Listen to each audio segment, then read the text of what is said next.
tí wọ́n bára wọn jọ ní ilẹ̀ káàárọ̀ òjìrì tó wá ti ń ronú àti gbalẹ̀ mọ́ wa lọ́wọ́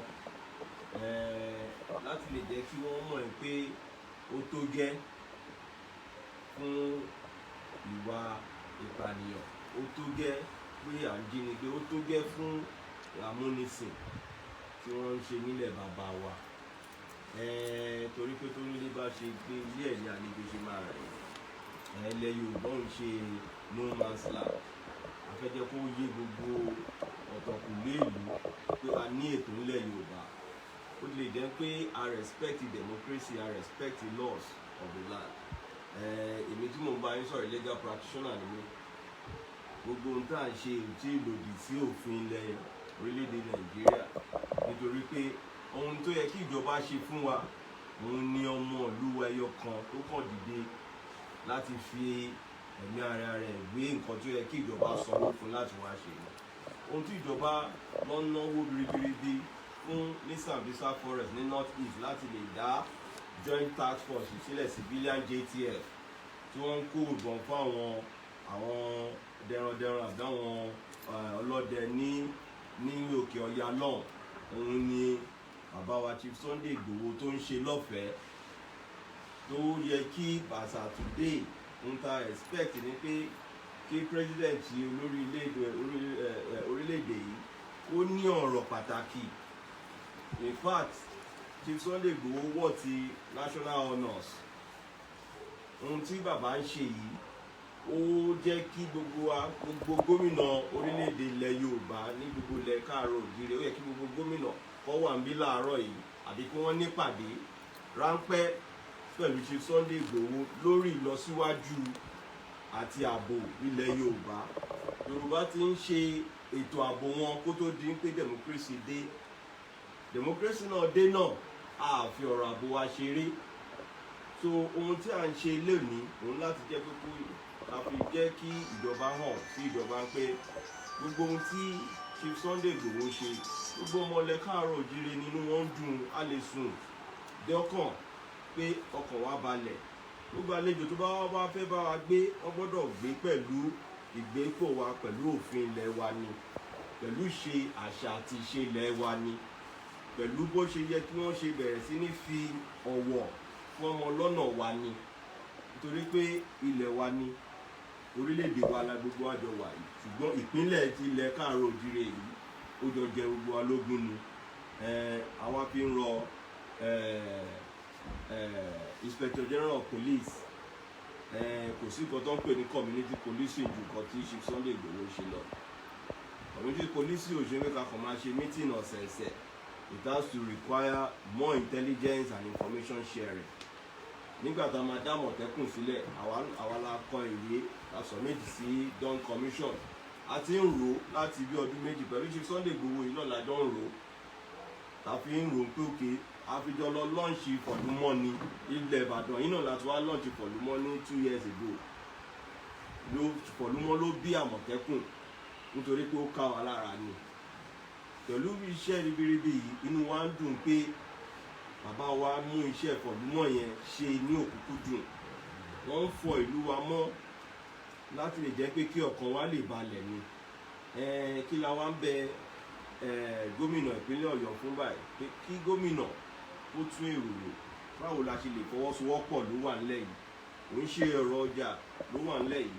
Gbogbo gómìnà ìpínlẹ̀ Èkó, Oǹdó, àti ẹ̀rí pé Oǹdó náà ń gbìyànjú. Ìjàkadì Oǹdó ń jà pẹ̀lú ìjọba àpapọ̀ lọ́wọ́lọ́wọ́ báyìí. Lára àwọn nǹkan tó yẹ kẹ́ gbogbo gómìnà wa máa fi kẹ́ wa lẹ́yìn nìyẹn. Ohun tó bá ń ṣẹlẹ̀ lóǹdó ló bá ará Ọ̀yọ́, ló bá ará Èkó, ló bá ará ìpínlẹ̀ Ògùn. Ní àná òde ní wọ́n fi ìbọn fọ́ ọmọ ìka ìyá oníyàá, ìyá àgbàlagbà ńlẹ̀ Yorùbá. A rò pé ibẹ̀ ló yẹ kí Mr. Garba Shehu ó respond sí. Pé that must stop, kí ó call fún investigation of the police to investigate àwọn tí wọ́n fi ìbọn dá ìyá oníyàá lọ́nà tí wọ́n fọ́ táyà ẹsẹ̀ mẹ́rin mọ́tò ìyá yẹn.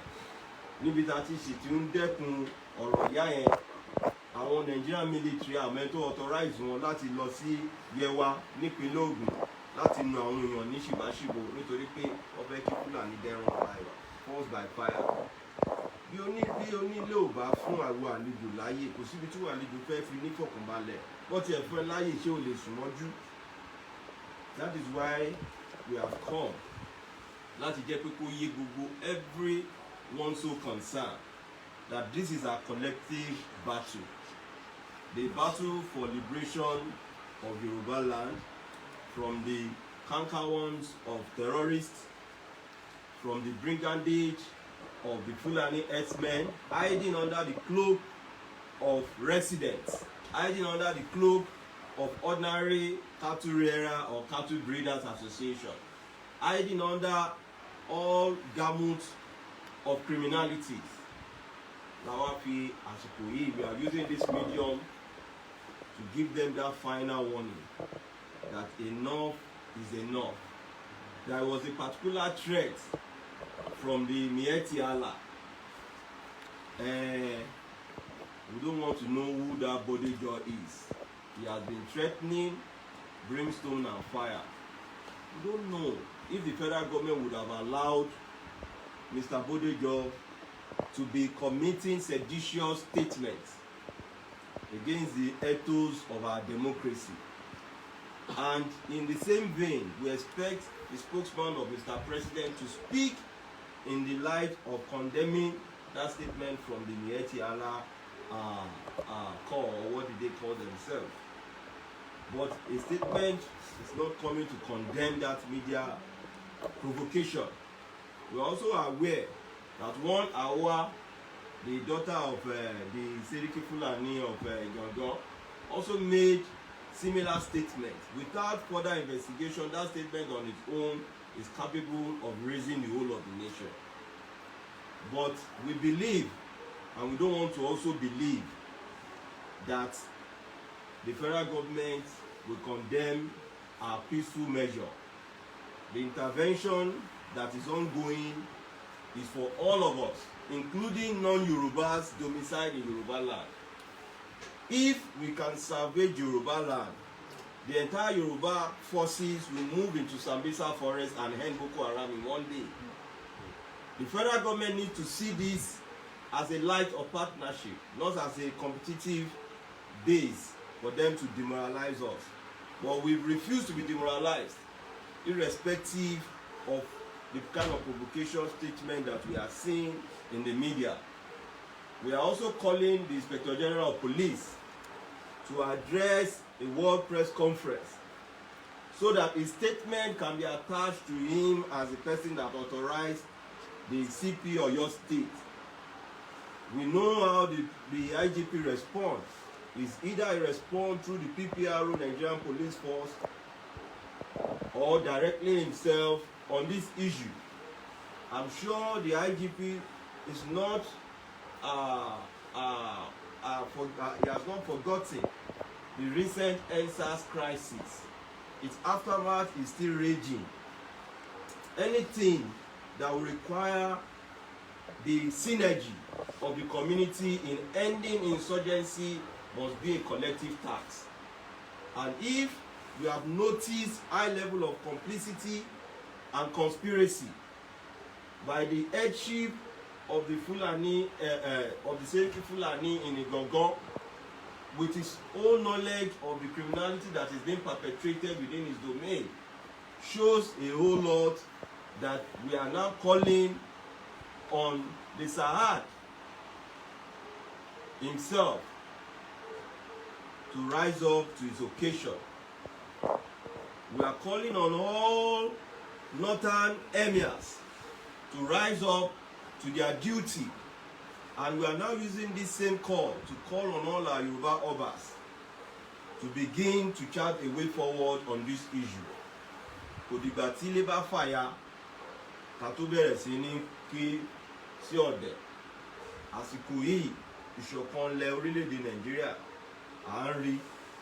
Tí ìṣọ̀kan yóò bá ṣe é wò gẹ́gẹ́ bá ṣe ń wò yìí, tí ò bẹ̀ tó fẹ́ rọgbọ, àátún ìlú wa lù, àdẹ̀túnjú wa jó. Àìtí à ń sọ fún ìjọba àpapọ̀ ìkan rí tó wà nílẹ̀ yìí pé it requires their support by today I expect pé ó yẹ kó ti kó drone wá fún Chief Sunday Igboho, ó yẹ kó ti authorize the DSS, ó yẹ kó ti authorize Nigerian Army, kó bẹ̀rẹ̀ total flushing of the creeks of all criminalities. Tá bá fọ̀ lùwà mọ́ ní bísínẹ́sì tí àwọn everybody invest in the economy wa lè grow. But if we remain dormant, we are equally calling all our religious leaders, from Pastor Enoch Adeboye, to rise up to the occasion. This is our time for agility. That gbogbo tí à ń sọ yà ń pè gbogbo àwọn olórí ìsọ̀ǹgbè látòrí àwọn olórí ẹlẹ́sìn wọ́n dìde. À ń pè Pastor Enoch Adeboye, ó ní ìdí tá a ṣe ń pè wọ́n torí pé àwọn ló ní vice president tó wà lórí àlééfà lónìí. Àwọn ni wọ́n fọwọ́ lé vice president nípa àwọn ti rí vision pé vice president máa wà ńbẹ̀. Tí vice president náà bá jọmọ Yorùbá, ó yẹ ká ti gbọ́ látẹnu vice president náà. À ń challenge vice president náà kó address issue yìí nítorí pé ilé ló máa padà bọ̀ á bá wa níbí báyìí. Tí ìdí bá bàjẹ́ tó nídìí ló máa dùn. Àwa náà fi ilé àtọ̀nà wálẹ̀, a fi aya wálẹ̀, la fi wá sọ pé ọ̀rọ̀ ilẹ̀ Yorùbá yìí ó gba ìṣọ̀kan gbogbo, àtàfáà ni, àti ìmáàmù ni, àtàláwo ni, àti pásítọ̀ ni. Oníkàlùkù tún èrò àdúrà wọn kọ́ bẹ̀rẹ̀ sí ní tún ètò wọn bẹ̀rẹ̀ sí ní tò ní gbogbo ìjọsìn.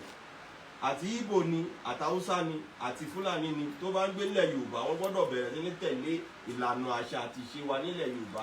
Bá ṣe ń ṣe lé wa èèwọ̀ bòmí ni. A lè sọ pé bọ́ ṣe bá North East jẹ́, tó bá gbogbo Katsina jẹ́, tó ti bá Zamfara jẹ́, tó ti bá Maiduguri jẹ́ lèmi, wọn ò lè wá bá ilẹ̀ bàbá wa ti wá jẹ́ bẹ̀ yẹn.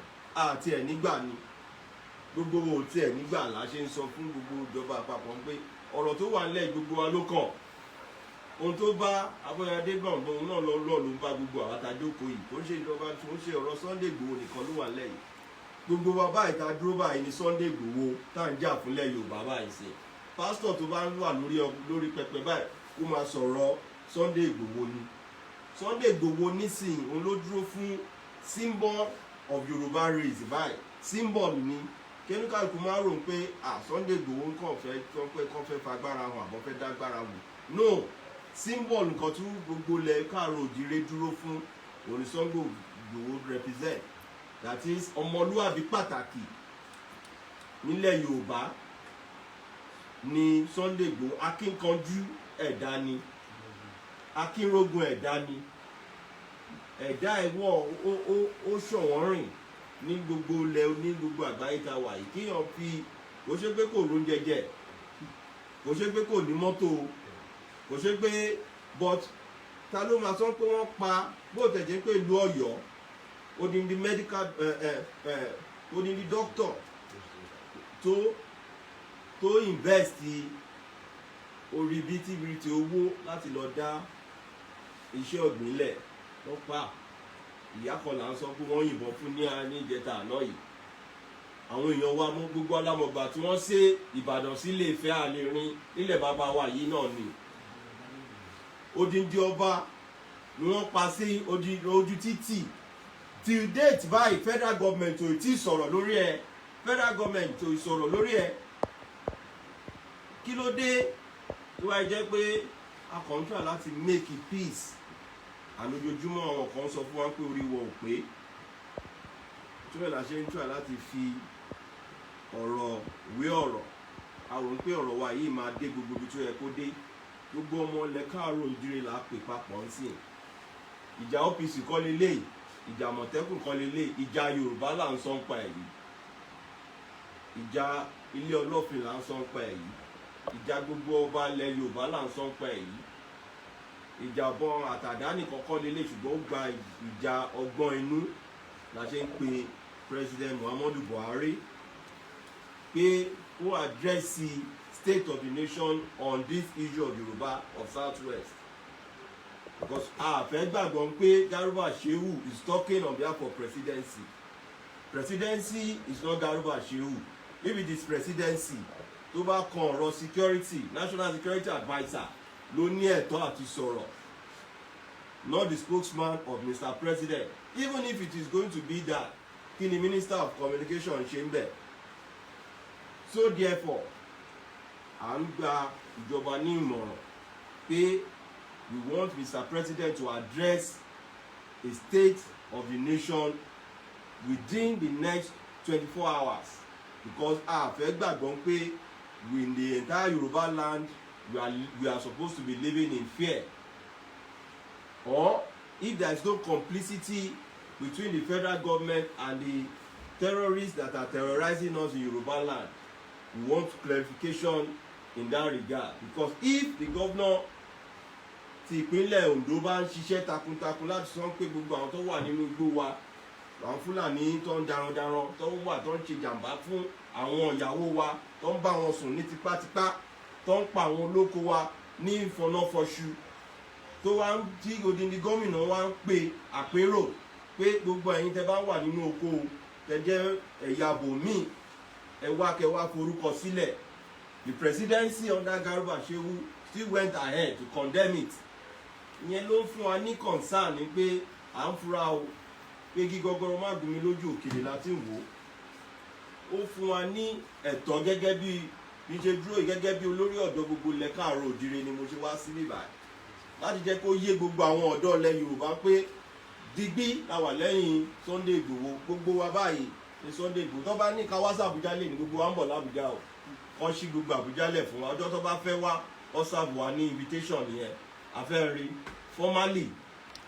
Tàbádẹ́ rí pé invitation yín ó tọ̀nà sí fundamental right wa, àwọn náà gbé yín lọ sí ilé ẹjọ́. Á jẹ́ ti pinnu pé tó bá jẹ́ pé ẹ fẹ́ invite wa on the basis of criminality, because a kà ní paper ni. Ẹni tá a bá dé ọdún ní pé ọ̀rọ̀ adití ẹnu ọmọ ẹ̀ láti máa gbọ́ o. Ó dà pé bọ́ ṣe kọ́ sí paper kí wọ́n á gbé WhatsApp jẹ́ àwọn àgbẹ̀ lọ́kọ̀t fún kíni, fún iṣẹ́ tó yẹ kí presidency ṣe, kí federal government ṣe. That is why láti wá lè ní láti wá fi ẹ̀rúnú wa hàn síjọba àpapọ̀, ìjọba ìpínlẹ̀ Ọ̀yọ́, ẹjọ́ engineer Ṣèyí Mákindé. Ọ̀rọ̀ tó wà nílẹ̀ yìí ọ̀rọ̀ ilẹ̀ Yorùbá ni, kò ní ṣe ọ̀rọ̀ ìpínlẹ̀ Ọ̀yọ́ nìkan. Ọlọ́run fi ń ṣe orílẹ̀ kẹwàá ní political capital ilẹ̀ Yorùbá ni. ẹ̀yin lẹ́sùn gbogbo apọ̀ sáàárín. Ẹjọ́ gbogbo èròǹgbà yín ní búburú lórí Sunday Igboho, ẹ má jẹ́ kí ẹmọ aráyé kọ́ fi ọwọ́ sí júwe eléyìí fún yín o. ọ̀rọ̀ pàtàkì là ń sọ yìí. Ẹ má jẹ́ kí gbogbo iṣẹ́ tẹ́ ti fàárọ̀ yín ṣe ẹ má fi ẹ̀yìn ọwọ́ dànù. Tó máa sọ pé ibo ló já sí, ṣé gbogbo gọ̀rọ̀gọ̀rọ̀ ẹ̀ náà ibi tó bá dé náà nìyẹn. Ẹ jọ ẹ lọ tún èrò yẹn rò, torí pé nírú sáà báyà rò kó yẹ kẹ́ wá ní ìjíǹjí kùtù kẹ́ wá bá Chief Sunday Igboho nílé kẹjọ ní ọ̀rọ̀, àbí kékeré pé wá sínú ìyẹ̀wù yín kẹjọ ní ọ̀rọ̀ pàtàkì.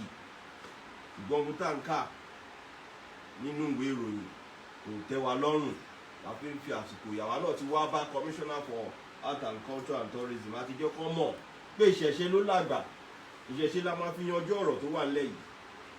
Àti meet SA on Student Affairs wọn náà àti fiṣẹ́ rán wọn pé ẹ jẹ́ ká fi ìṣọ̀kan tó ọ̀rọ̀ tó wà eégún tó lò ní. tó therefore gbogbo èèyàn tó ń gbọ́ wa ní tilé toko ẹ fọkàn yín balẹ̀. If the federal government bá need the Sunday Igboho, gbogbo ọ̀tá wà ń bìbà àti gbogbo ọmọlẹ̀ Yorùbá ẹ lọ máa prepare o. àjọ ń lọ ní o. no àti ẹ̀sán pé wọ́n sọ̀rọ̀ sẹ́ẹ̀lì pẹ̀lú wa, a fẹ́ lọ sọ̀rọ̀ bó ṣe máa dájú báyìí lọ. So kí gbogbo ọmọ káàárọ̀ òjíire àtẹni tó ní business investment àti pastor àti imam, gbogbo wa ẹ jẹ́ ká lọ máa múra o. Tó bá ti sọ pé wọ́n ti mú invitation wá, ṣùgbọ́n gbogbo alámọ̀ procedure of police invitation, ẹ̀jẹ̀ bá ti serve ní invitation lè wá lọ gba warrant of arrest fún ẹni tí ò dẹ̀ tiẹ̀ sá lọ tó jẹ́ good citizen ilẹ̀ Yorùbá tó ń sọ tax ẹ̀. Ìjọba ò ní ẹ̀tọ́ láti ní pé àwọn fẹ́ wá mú, pàápàá jùlọ tó wá ń ṣiṣẹ́ fún ó ń ṣiṣẹ́ tó yẹ kí ìjọba máa ṣe. Mo rò pé ìtìjú ló máa fà fún ìjọba tí ìjọba bá gbérù gbèsè yẹn. Bá ṣe ń pe gbogbo àwọn ọba aládé wa kíkàn jọ wọ́n ṣíwájú nínú ọ̀rọ̀ ní kó tó dín pé ìṣòbí a máa dégbò. mo rò pé ìyàwó yìí àbọ̀ mi rè.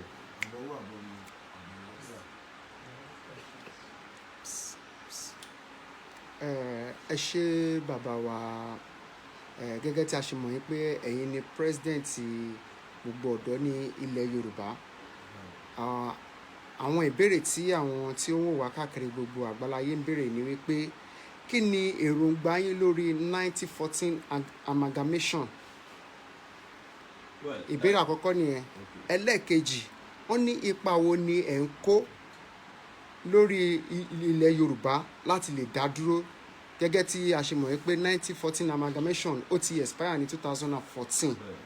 So wọ́n ní kí a béèrè lọ́wọ́ yín kí n tó béèrè ìbéèrè ìkejì. ẹ jẹ́ kí àwọn ọ̀rọ̀ kọ̀ọ̀kan kó yé wa. ohun tó gbé wa dé 1914 nínú oko ẹrú la wà, ojú wa sì di gbogbo ìgbà tá à ń sọ yìí. oko ẹrú yẹn tá a mọ̀ sí colonialism, inú ẹ̀ náà la ṣì wà títí dè ní iná. Ìjọba ló yàtọ̀ síra wọn, àwọn tó ń mú amúnisìn ló yàtọ̀ síra wọn. Òyìnbó hand over wa fún àwọn amúnisìn, ìbájá amúnisìn inú ilé àbí amúnisìn oko, inú ìjọba tí gbogbo wa wà lẹ́nu tó kọ́kọ́ hàn sí wa pé àìtí ní ohun tó ń jẹ́ democracy. 1914 to 1960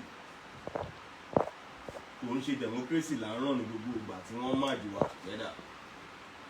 Amalgamation tá à ń sọ yìí kò sí plebiscite, kò sí referendum tí gbogbo àjọ jókòó pé ẹ merge wa together. Èròǹgbà àwọn èèyàn kan ní on our behalf. So agreement tí wọ́n bá ṣe lẹ́yìn ìwọ tí agreement yẹn kàn, mo rò pé agreement yẹn kàn wá o. Níbi táwa gbọ́n dé lónìí, Amẹ́ríkà dá gbọ́n ara ẹ̀ ní 1917 wọ́n dá gbọ́n ara wọn ni wọ́n fi gba òmìnira wọn lọ́wọ́ Britain. Ilẹ̀ Yorùbá ti ń bẹ, a dẹ̀ ti ń ṣèjọba wa, òyìnbó gan yàjọba wa lò ní. So lórí 1914 amalgamation kò sí contract tó bá wọ́n máa exist under the law itself. 99 years ni. Once it's over, after 100 years you sit back ẹ̀ tún padà wá ṣe àpérò lórí ìbágbépọ̀ yẹn.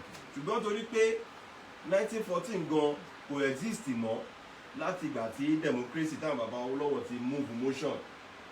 Ìgbà yẹn ló yẹ táwọn bàbá Awólọ́wọ̀ wọ́n ti ṣe àpérò wọn, kọ́ ti tún rò dáadáa, because opportunity wà fún wọn ní ọdún náà lọ́hùn láti sọ pé ṣé ká dá ra wa pè lọ́tọ̀ọ̀tọ̀ ni. But àwọn wọ́n dẹ́rù tí wọn náà rò pé ẹ jẹ́ ká jọkọ̀ wọ́n rìn, pé bóyá rìn pọ́n ọmọ ejò kò ní jẹ́ kí ejò yára wọn lú àbí kékeré akáníkẹ́ tó gbé kí ìyá jẹ ọmọ ejò. Ṣùgbọ́n a ti wá bára wa nínú 1914 yẹn, mo rò pé mo fẹ́ kọ́ dáhùn yín pé there is nothing like 1914 in our own present age. 1914 is as dead and dead forever. Now ìbágbépọ̀ wa la ṣe ń pe longo ní ayé tiwa yìí, sì ń pé a fẹ́ restructuring, a fẹ́ ṣe àpérò pé báwo ni a ṣe kọ́ ilé yìí, a fẹ́ wo foundation àbí kọ́ ilé yìí, a fẹ́ tún sọ, a fẹ́ tún rò, a fẹ́ tún gbogbo ibi tí kọ̀ díẹ̀díẹ̀ bá tó bá wà mẹ́gbẹ́ nígbẹ́ bá gbogbo ọ̀rọ̀ tí gbogbo ilẹ̀ Yorùbá ń sọ lẹ́jọ́ mẹ́ta yóò dúró pé ẹ jẹ́ ká ní àpérò, ká ní àtúntò yẹn ló máa bí gbogbo alamọ̀ pé òfin tá àbádòfin wa tá à ń lò lórílẹ̀‐èdè Nàìjíríà igan fún rẹ̀ bí wọ́n máa ń pè kankan ní 419 òfegè ní constitution wa ní orílẹ̀‐èdè Nàìjíríà lónìí. Kò dẹ̀ sí lọ́ọ̀yà tí ó mọ̀, ṣùgbọ́n torí pé kí ìdí má bàjẹ́ lóníkàlùkù tó ń fi ọwọ́ wọ́nú la ṣe ń wò pé constitution yìí ẹ jẹ́ ká fi ṣe àtúntò rẹ̀. Ní constitution yìí wọ́n ní kankan tó yìnbọn pè ní autonomous constitution, mí ní constitution yẹn gbọ́dọ̀ gba gbogbo ètò plebiscite pé gbogbo agbọ́dọ̀ ní àpérò láti ìlú kéréje agbọ́dọ̀ àpérò yẹn ilé làwọn agbọ́gbọ́ rẹ̀ agbọ́dọ̀ padà sínú ilé títí wa. Àtúntò wa nílẹ̀ Yorùbá ẹ jẹ́ ká gbọ́ngàn bẹ̀rẹ̀ àtúntò wa, ká mú déètì fún ká máa sọ̀rọ̀ wa láti gbogbo ìpínlẹ̀ kọ̀ọ̀kan. Wọn ìjọba àpapọ̀ jú wa lọ́wọ́ pé ká má ní àpérò ọjọ́ tàwa làwọn ò tí ì mú déètì fún àpérò restructuring lò. Ìjọba àpapọ̀ ọ̀pọ̀lọpọ̀ àwọn náà ń sọ bíi pé wọ́n mọ ibi tó fẹ́ fì sí. Wọ́n dá constitutional review tí gómìnà ìpínlẹ̀ Kaduna El-Rufai tó ṣe chairman ẹ̀, gbogbo àbálọ ẹ̀ àríbi tó kọjú sí. Goodluck Ebele Jonathan ó lóun ṣe conference àbálọ àbábọ̀ ẹ̀ àríbi tó forí ṣọpọ́n ni. So a lè máa run experimental democracy tá à ń run nìyí torí pé ó ti kàn wá báyìí. Àwọn ọ̀dọ́ òde òní la ṣe ń sọ pé at the right time ọjọ́ ta bá mú fún àpérò ìpínlẹ̀ Ọ̀yọ́ yìí náà láti máa bẹ̀rẹ̀ àpérò wa o. Àpérò yẹn dẹ̀kẹ̀rẹ́ ó máa lọ ní tilé tó kó ni. One, lórí irú ìjọba ọ̀gangan ló tẹ́ wa lọ́rùn ní ilẹ̀ Yorùbá. Ní ìpínlẹ̀ Òkè Ọya náà wọ́n ní ṣàríà lọ táwọn fi ń ṣe ètò ìlú tuntun wọn. Àwa náà gbọ́dọ̀ ní òfin, ìkọ̀tọ́ nílùú tí ò sí òfin kò ní sí ẹ̀ṣẹ̀. Àwa lẹ́lẹ̀ Yorùbá yìí náà àwa náà gbọ́dọ̀ ní òfin tó kọ́kọ́ di ọba, tó di onílé, tó di ẹlẹ́mù, tó gbogbo àjọ máa mọ̀ pé ibi ta fọwọ́ lọ́wọ́ lélẹ̀. Wọ́n ta bá wá kọ gẹ́gẹ́ bí òfin wa kò tí ì lòdì sí òfin ìjọba àpapọ̀. Àkọ́kọ́ gbọ́dọ̀ ní òfin tiwa nílé. Òfin tiwa ta bá ní nílé la máa fi hàn pé ṣé àti ẹ̀ ti ń túra wá lẹ̀ nínú ilé náà. Bọ̀tà bá ní òmìnira wa nínú ilé pẹ̀lú àwọn ọ̀rọ̀ àwọn ìjọba ta ní káàkiri ilẹ̀ Yorùbá yìí, à lè fi mọ̀ bóyá àti bájọba àpapọ̀ ní ìjíròrò níbi táwọn náà bá fi ọrùn sí. Ní sáà yìí àwọn nǹkan yìí tí a bá mú ṣe wọ́n ní kankan là ń tẹ̀ka tó tan yọrin. Ta bá wá ń wo ọjọ́ iwájú pé Yorùbá Republic àbí nǹkan kan mí là ń lé lọ nísìn tí a bá tó àwọn nǹkan tó yẹ kí a fi ṣe ìpìlẹ̀. Ọlọ́run máa yẹ pé kí Abẹ́òkúta máa bá Ìjẹ̀bú jà tó bá rí pé ta bá rí òmìnira ìgbà tán o. Ìyẹn ni a gbọ́dọ̀ kọ́kọ́ fi àárọ̀ àti ẹ̀dọ́nú wa ká pe wà wá pọ̀. Àpérò ilẹ̀ Yorùbá là ń fi àsìkò yìí pé gbogbo ọmọ ilẹ̀ Kóòtù Òjìire wọ́n jí gìrì. Kábíyèsí Ọọ̀ni kan fún wa ní ọjọ́, Kábíyèsí Aláàfin kan fún wa lọ́jọ́. Tẹ́wọ́n bá dẹ̀ ti rò pé bí ọjọ́ táwọn bá mú gbogbo àwọn ọ̀dọ́ náà káwa náà bẹ̀rẹ̀ sí ní gbáradì. A fi sórí social media live ni kò ní dandan kí gbogbo á péjọ sójú kan. Social media ti àkírètì gbogbo nǹkan tí everybody máa fi máa wo àwòrán ẹ̀ pé a fẹ́ sọ̀rọ̀ ilẹ̀ Yorùbá ni. Lọ tí a bá ní lọ́kàn nísìnyí tó bá pẹ́ tó bá kù díẹ̀ káìtó àwa ọgbọ́n ní ìpín inú ti àwọn ọ̀dọ́ à ṣe àpérò yẹn o. Láìpẹ́ láì jìnnà dẹ̀ ni àpérò àtúntò la pè é. Lẹ́yìn yẹn a rò pé a máa mú iṣẹ́ wa lọ lẹ́yìn rẹ̀. Ẹ ṣé bàbá wa, a dúpẹ́ lọ́wọ́ yín fún gbogbo tí ẹ ti ń bá wa ń sọ láti òwúrọ̀. Àwa náà bó tẹ̀ jẹ́ pé a ní àwọn ìbéèrè tí ó wà lọ́kàn wa pé ká béèrè, ṣùgbọ́n a kọ́kọ́ gbọ́dọ̀ fi ti aráàlú ṣe, torí ìyẹn làwa lérò pé ó ṣe kókó. Gbogbo àwọn ọ̀dọ́ ọmọ ilẹ̀ Yorùbá tí wọ́n wò wá káàkiri àgbáyé tí wọ́n dẹ̀ ń dá sí ètò lọ́wọ́lọ́wọ́, wọ́n ní ká bi yín bàbá wa wípé bí ọ̀rọ̀ ṣe rí lọ́wọ́lọ́wọ́ yìí, wọ́n ní ǹjẹ́ ẹ tilẹ̀ jáde lọ láti lọ gbọ́ ọ̀rọ̀ lẹ́nu àwọn ọ̀dọ́ tó kù tí ẹ̀yin ṣe olórí fún láti mọ èròǹgbà ọkàn wọn. Wọ́n nítorí pé ní tí ó wà ní ọkàn tiwọn tí àwọn dẹ̀ ń fẹ́ lọ́wọ́lọ́wọ́ òun ni pé kí Yorùbá kó dá dúró láyé ọ̀tọ̀ gẹ́gẹ́ bí orílẹ̀-èdè ọ̀tọ̀. Wọ́n ní orílẹ̀-èdè Hong Kong, wọ́n ní ìgbà kan rí wọ́n wà lábẹ́ àwọn orílẹ̀-èdè kan tó jọ ń ṣe. Wọ́n ní òfin tí wọ́n fi so àwa àti àwọn Òkè Ọya papọ̀ ni wọ́n fi ṣe tiwọn náà. Ṣùgbọ́n lẹ́yìn tí wọ́n pé 100 ọdún wọ́n tú wọn sílẹ̀, wọ́n dẹ̀ ti ń dá ìjọba ara wọn ṣe. Wọ́n ní àkókò ti tó kí Yorùbá náà kó dá ìjọba tiẹ̀ ṣe. Wọ́n ní kí lẹ rí sí eléyìí. Wọ́n nítorí pé ọ̀rọ̀ restructuring lẹ ń sọ wípé kò bá ohun tí àwa ọ̀dọ́ àsìkò yìí tí à ń fẹ́ mọ̀. Kí lẹ rí sí? Olóòtú tẹ́yìn tó bá ní etí tó bá gbọ́ bí tí mo sọ̀rọ̀ dé, bóyá torí pé àyàn ògbìfò tá a fi ń pe restructuring tá a bá sọ ní èdè tiwa tó ń pè ní àtúntò bóyá èèyàn ògbìfò yẹn ọ̀tọ̀ọ̀tọ̀ ni bóyá ká gbé ní restructuring pé bọ̀ ká pè ní àtúntò. ẹni tó bá ń fẹ́ àtúntò mínì ni pé abẹ́ lọ sí ìpìlẹ̀ ẹ̀ṣẹ̀ ni gbogbo ọ̀dọ́ ilẹ̀ Yorùbá tó ilẹ̀ la kọ́ ń béèrè ọwọ́ ilẹ̀ la kọ́ ń béèrè ká tó bẹ̀rẹ̀ sí ní gbégbèsè ohun tó wà níwájú yìí àwọn bàbá wa mọ bó ṣe ń tó àdá nìkan ṣe àwa náà ti tọ́ àti fífá béèrè àti wádìí ẹ̀ òmìnira wa ń bọ̀ tí ò tiẹ̀ ní gba ìnira ànífi ìnira gba òmìnira ńlẹ̀ káàró òdìrí nítorí la ṣe ń pe àwọn ọ̀dọ́ wa ń pé ẹ jẹ́ ká bẹ̀rẹ̀ sí nínú abá ti mú ọjọ́ fún àpérò kápérò yẹn kó lọ ní tilé toko gbogbo gómìnà gbọ́dọ̀ wà involve ni àpérò là ń sọ ń pẹ̀ yìí àpérò tá bá ti ní àpérò wa resolution àpérò wa ibi bàbá máa yà sí tá bá máa lọ.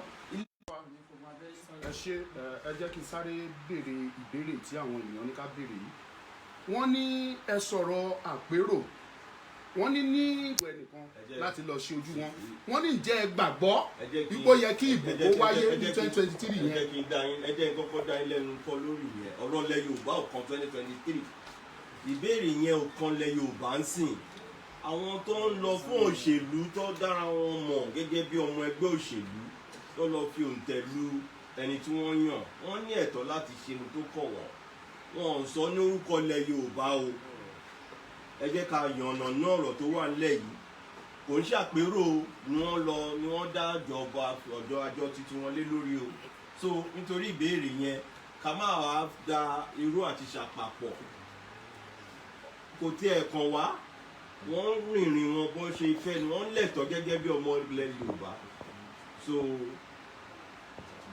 ṣùgbọ́n wọ́n ní ẹ̀tọ́ láti ṣe tó bá wù wọ́n. Gẹ́gẹ́ bí question tí ìbéèrè téèyàn kan béèrè níbí wọ́n níṣẹ́ mọ̀ pé olóyè Sunday Adéyẹmọ Ìgbòho pé nǹkan gbé dání jù lọ tí wọ́n ń polongo fún gbogbo ayé ní òmìnira ilẹ̀ káàárọ̀ oòjíire wọ́n wá ní ẹ̀yin gẹ́gẹ́ bí ààrẹ fún gbogbo ẹgbẹ́ ọ̀dọ́ Yorùbá kí ni nǹkan tí ẹ ti bá ìjọba sọ lórí ẹ̀ pé torí pé restructuring tí ẹ̀ ń tẹnu mọ́ ẹ̀ pé kò sí nǹkan kan tí a fẹ́ restructure pé torí tá a bá ṣì restructure náà àwọn Fúlàní wọ́n á sì máa da ilẹ̀ káàárọ̀ oòjíire láàmú wípé ẹ̀yin gangan bọ́n ṣe ń kọ́ síbí nìyẹn o pé ẹ̀yin gangan ń sìn pé àwọn wá ń rán yín síjọba pé tòun náà rí pé ẹ súnmọ́ ìjọba kódà ìpó lóṣèlú ni yín nípa àwọn rán yín síjọba pé kẹ́ lọ sọ fún ìjọba wípé àwọn ò fẹ́ restructuring wípé táwọn fẹ́ ni Odùduwà nation wọ́n ní pé kẹ́ ẹ mọ̀ wípé gbogbo ọmọ Nàìjíríà ọmọ ilẹ̀ káàárọ̀ oòjíire ló ń wò yẹn tó sọ̀rọ̀ lóun sọ̀rọ̀ láti Germany wípé so àwọn fẹ́ pé tó rọ̀rọ̀ tẹ́ bá sọ ń sìn ní ojú táwọn máa fi wò yìí. kí n dúpẹ́ fún bàbá tó béèrè òmìnira tá à ń sọ ń pẹ̀ yìí mo sọ̀rọ̀ kan láti ìṣèbẹ̀rẹ̀ ọ̀rọ̀ mi mo ní pé àti gba amúnisìn títí di òní àti ìnáwó tó ń jó òmìnira mo sọ nínú ọ̀rọ̀ ṣáájú mi kò dẹ̀ sí ìgbà tí òmìnira wa ò ní dé ibi tá a wà yìí ọ̀rọ̀ òmìnira là ń bá gbogbo ọmọ ilẹ̀ Yorùbá sọ òmìnira wa kò sí ẹ̀dá kankan tó lè sọ pé òmìnira ilẹ̀ Yorùbá wà lọ́wọ́ òun òmìnira wa ó wà lọ́wọ́ àwa Yorùbá òmìnira wa ó wà lọ́wọ́ àwa Yorùbá iye àsìkò tá bá fi ní àpérò pẹ̀lú ara wa mo ti sọ àwọn nǹkan kan síwájú tí a bá tó tá fi egun òtòlò tó lọ́rọ̀ ọjọ́ba àpapọ̀ à á sọ̀wé sílẹ̀ fún wọn ni tí ìgbéyàwó ò bá ṣe é ṣe mọ́ oníkàlùkù á submit notice of divorce ni kò dẹ̀ wọ́n dẹ̀ mú ní sìn pé dandan kó kú sí ní ìgbéyàwó tí ò bá tẹ̀ lọ́rùn ìjọba gan náà mọ̀ pé domestic violence ni gọ́ọ̀mẹ̀ntì yìí ń kọ̀mìtì tó ń bá wa sùn ní ìfọ̀nàfọ̀ṣù tó ń yẹ̀yẹ́ wa tó ń pa wá lẹ́kún lójoojúmọ́ so domestic a lè sọ pé national domestic violence ní federal government ń commit a dẹ̀ fi ń kí wọn nílọ̀ ni a ṣe wá sí orí afẹ́fẹ́ láti lè jẹ́ kí wọ́n mọ̀ ẹ́ pé ẹ̀rù inú wa la fi ń sọ pé ìjà tó wà nílẹ̀ yìí àti ìpolongo tí gbogbo àjọ ń sọ ń pa èyí òmìnira wa yìí ojú kan yìí àti bẹ̀rẹ̀ sí ní sọ nìyẹn ní gbogbo onílé tẹlẹ́mù kí wọ́n ní ìfọ̀kànbalẹ̀. Date of our declaration fún òmìnira kọ́ ló ṣe pàtàkì bí ó ṣe pé iye ọ̀rọ̀ Yorùbá ní bó ṣe ń tò ọ̀rọ̀ à ń ṣe Haúsá à ń ṣe ilẹ̀ Ìgbò tá máa máa lu gbọ̀ngàn káàkiri àdúgbò pé pẹ̀lú fúláàgì a gbọ́dọ̀ tó ọ̀rọ̀ wa nínú ilé dáadáa gbogbo alámọ̀ pé bí kú ilé ò bá pani tòde ò lè pani o àwọn èèyàn wa nílẹ̀ Yorùbá kan wọ́n ti tà wá bí inú sóko ẹrú àwa gbọ́dọ̀ kọ́kọ́ lọ gbára wálẹ̀ lọ́wọ́ àwọn yẹn náà tómìnira nínú ilé ò bá ṣẹlẹ̀ mo ti sọ síwájú náà tẹ́lẹ̀ mo ní pé nínú ilé la ti ń kẹ̀ṣọ́ ròde àwọn bàbá wọn Ọbásanjọ́ ibo ni wọ́n fì sílẹ̀ ní à ń pè wọ́n báyìí wọ́n máa gbọ́ níbi tó bá wà Aṣíwájú Bọ́lá Ahmed Tinubu ibo ni wọ́n fì sí nínú òmìnira wa nílẹ̀ Yorùbá Bọ̀dé George ibo ló fì sí nínú òmìnira wa nílẹ̀ Yorùbá gbogbo àwọn ọba aládé wa ibo ni wọ́n fì sí ní ọ̀rọ̀ òmìnira wa nílẹ̀ Yorùbá.